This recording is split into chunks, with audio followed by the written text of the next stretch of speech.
नमस्ते सर। मैं शायद उत्तर भारत के जो करोड़ों लोग हैं उनमें से एक हूँ जिन्हें बचपन से ही हनुमान चालीसा सुन सुनकर याद हो जाती है, याद करा दी जाती है। पर मैंने देखा कि हाल ही तक ही मुझे हनुमान चालीसा की जो चौपाइयां हैं उनका सरल हिंदी अर्थ था वो भी नहीं पता था।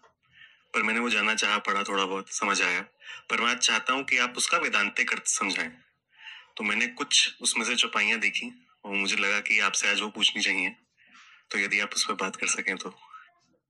देखिए, वेदांतिक हनुमान चालीसा की जो आप बात कर रहे हैं, उसकी चौपाइयों की बात कर रहे हैं, वो हनुमान चालीसा नहीं, वो हनुमान जी की पूरी किताब ही है। उसमें हनुमान जी के बारे में सब कुछ लिखा है और सब सच लिखा है, जो अभी तक शायद ही 70% है ना, 70% लोगों को नहीं मालूम है। और 70% लोगों को नहीं मालूम है, इसका मतलब 70% लोग हनुमान जी को लेके सिर्फ एक अंधविश्वास में है ना।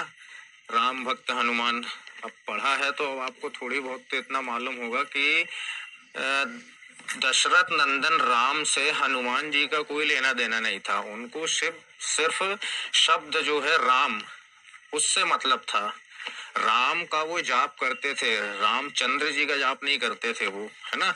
ये तो सिर्फ एक कहानी है, लेकिन हनुमान जी को हनुमान जी भी नहीं है वो तो, है ना। वो तो अब पढ़ा होगा, उसमें शुरू में ही दिया होगा कि ये जापानी में जो एक मंक थे, है ना, वहां के राजा थे, जो यहाँ भारत में ब्राह्मण लोगों ने, जो शुरू से ही जो ब्राह्मणवाद आया है, चलता आया है, उन्होंने हनुमान जी बता के जो इतना आज देख रहे हो हनुमान जी को कितना बता दिया है। हनुमान जयंती, जन्मोत्सव, सूर्य को खाना, ये सब कितनी कहानियां बिल्कुल ऐसे अंधविश्वास में पड़े हैं, है ना। उसकी एक कहानी मैं बताता हूँ, शायद आपको नहीं पता होगा, है ना। हनुमान जी का जब जन्म हुआ था, वो एक गांव के थे, हम्मगढ़ जिले के गांव में थे। वहां उनका जन्म हुआ था तो उनकी पूंछ निकली थी और मुंह टेढ़ा था बच्चे का, है ना।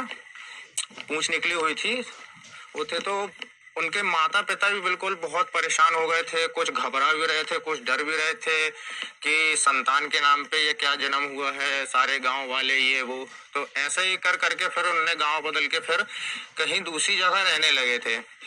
उसके बाद जो जैसे जैसे फिर हनुमान जी, मैं शॉर्टकट में बता रहा हूँ आपको सर, है ना। तो जैसे जैसे फिर हनुमान जी बड़े होते गए, हनुमान जी मतलब हुए बड़े होते गए, तो करीब 8 साल, 9 साल, 10 साल की उम्र तक, तो उनको क्या है, वैसा उनका स्वभाव ही होने लगा। जैसे अब बंदर की पूंछ है ना, उसके जैसे मुंह है, तो वैसा उनमें बर्ताव होने लगा, स्वभाव आने लगा। वहां के गांव वाले भी खूब परेशान हुए, सब कुछ हुए। तो उसकी जो माँ रहती थी, माँ का नाम भी शायद उसमें सावित्री बाई बताया है, सावित्री बाई है। जो यहाँ पे अंजनी बताए हैं हनुमान जी के बारे में, आज अंजनी नंदन हो गए, अंजनी सुत है। तो वहां से उसकी माँ हमेशा कहती थी कि बेटा शांत रहा करो, शांत रहा करो। हमारे पिताजी भी कहते थे शांत रहा करो, हाँ, और हमारे गुरुजी भी कहते थे शांत रहा करो। अच्छा, उनके भी कोई गुरु थे, है ना, जो बताया गया कि शिव के 11वें अवतार हैं, तो शिव ने कुछ दिया था, उनके गर्भ में गया तो हनुमान जी का। ऐसा नहीं, ये सिर्फ हनुमान चालीसा रामायण में जो तुलसीदास जी की है वो भी कॉपीराइट है। बहुत कुछ ये ब्राह्मणवाद की वजह से हुआ है। 90% मैं ब्राह्मणवाद को ही दूंगा। तो हनुमान जी बोले माँ से कि मैं बैठता हूँ शांति से, लेकिन मुझे यहाँ वहाँ की बिल्कुल आवाजें आती हैं कि उस बंदर को घर से निकालो, उस बंदर को घर से निकालो। वो सब आवाजें हमें आती रहती हैं, वो दिमाग में बातें आती रहती हैं, विचार आते रहते हैं, मैं शांति से कैसे बैठ पाऊं। तो फिर माँ ने बोला कि तुम कुछ मत किया करो, तुम बैठे बैठे सिर्फ अपनी सांस ऊपर नीचे, उसको सांस को देखो ऊपर जा रही है, फिर उसी को नीचे देखो, फिर तुम्हें एक हवा की आवाज सी सुनाई देगी, वो आवाज क्या बोल रही है उसको सुनो, उसमें ध्यान दो। तो ऐसा करके माँ ने बहला फुसला के उसको भेज दिया हनुमान को। तो वैसा उसने महसूस करना शुरू किया। तो जब जब वो सांस लेते थे, सुनते थे, महसूस करते थे, तो एक रा शब्द, जैसे जो हवा चलती है, कभी कभी आपने देखा होगा, सुना होगा, कभी अकेले में कहीं गए होगे पहाड़ पे, तो जब हवा चलती है तो सांस आए कभी आवाज आती है रा जैसी, तो जब सांस ले रहे थे वो तो रा जैसे आती है और फिर आती है तो आते आते बिल्कुल हूम पे बिल्कुल ऐसे आके माँ पे रुक जाती है। तो वो जब से वो राम का शब्द आया है तो वो राम है जिसकी वजह से हनुमान जी शांत हैं। बाकी की जो कहानियां हैं जो अभी की आप अगर हनुमान चालीसा को हिंदी में अगर पढ़ते हैं तो शायद आपको लगे कि मजाक लगे कि ये क्या लिख के रखा है हनुमान के बारे में। और फिर रही उनकी शक्तियों के बारे में, तो शक्तियों के बारे में ये था कि भाई जिस गांव में वो रहते थे वहां पे उनका जो था वहीं पे उनने अपने अखाड़े वगैरह जो भी जैसे अपन अपने इधर पे है अखाड़ा है जिम है अभी भी वैसे भाई उनके गांव में था। तो शरीर के उससे अब उनके मन में अब वो सांसों पे ध्यान लगाना उनकी माँ ने शुरू कर दिया था। तो अब वो क्या है अखाड़े जाने लगे, फिर उसके बाद सांसों में भी ध्यान लगाने लगे तो उनको अखाड़े का विचार आने लगा। बिल्कुल ऐसे वो होगा कि उनके मन में यही चलता रहा कि आज हम दंड बैठक लगाएंगे तो हमारा शरीर ये आज 1 किलो वजन और बढ़ जाएगा, कल 10 किलो बढ़ जाएगा।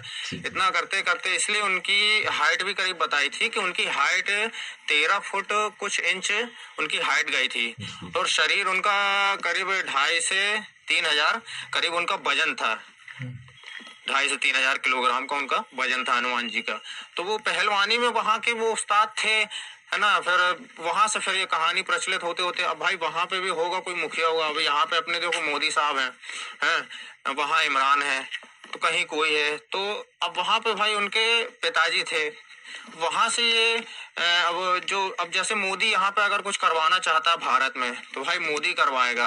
अब 100 साल बाद अपनी जो जनरेशन है जो आने वाली है 20, 25, 50 साल बाद जो आएगी तो भाई वो मोदी का नाम लेगी। आज अपन देखो महात्मा गांधी का नाम लेते हैं है ना, उसके और पुराने जाओ तो फिर भी ये भगवानों के आ जाते हैं। हालांकि ये सब कहानियां हैं।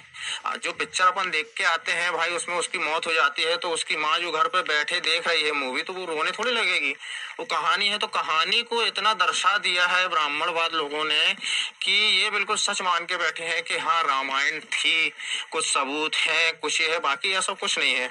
सब भारत में ये करीब 11वीं सदी के बाद फैला हुआ है। ये सब 10वीं 11वीं सदी के बाद ये सब फैला दिया गया है कि अब औरतों के लिए इतने व्रत बना दिए। अब तो इतनी प्रथाएं और इतनी परंपराएं इतने जो जन्म से लेके मरण तक के जो होते हैं कि भाई जन्म हो गया तो मुंडन, इतने उपवास, इतने व्रत, ये सब महात्मा गांधी के बाद ही शुरू हुए हैं। महात्मा गांधी के पहले से लेके बाद तक इनको सब बता दिया गया था, कैलेंडर में छपने लगा था कि ये है वो है, तिथि है, त्योहार है, हनुमान जयंती है, जन्मोत्सव है।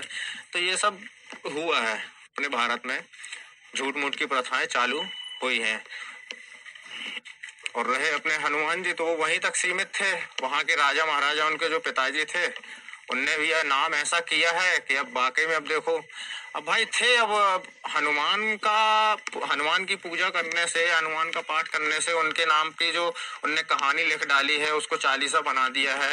ये सब करने से को क्या मतलब निकल रहा है? आप बताइए ना, क्या मतलब निकल रहा है? अपने भारत में चल तो रहा है, कब से चल रहा है?